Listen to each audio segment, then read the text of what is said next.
Ever read a story or poem where something super small or silly is treated like it's the most epic, world changing event ever?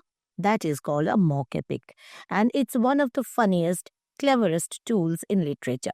But what exactly is a mock epic? A mock epic is a type of writing that takes something trivial, ridiculous, ordinary, and gives it the grand, heroic treatment usually reserved for legends and epics.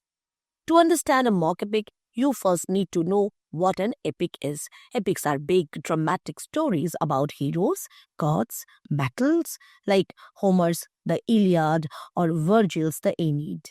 They are packed with epic battles, larger than life characters, and lofty language. Now imagine taking that same style and using it to describe a frog jumping across a pond or a fight over a stolen lock of hair. That is a mock epic. It uses all the fancy trappings of an epic, grand speeches, elaborate descriptions, and heroic tone, but applies them to something absurd or mundane. For example, Alexander Pope's The Rape of the Lock. It is one of the most famous mock epics. It tells the story of a noblewoman who gets upset when a man cuts off a lock of her hair. Sounds silly, right? But Pope treats it like it's the fall of Troy.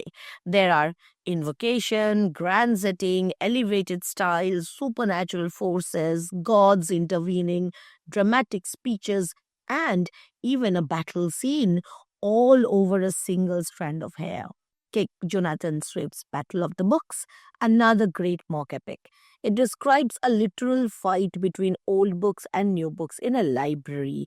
On the surface, it's just a silly argument, but Swift uses the mock epic style to comment on intellectual debates of his time, making fun of how seriously people took themselves. In short, mock epics take the ordinary and make it extraordinary, not to glorify it, but to laugh at it.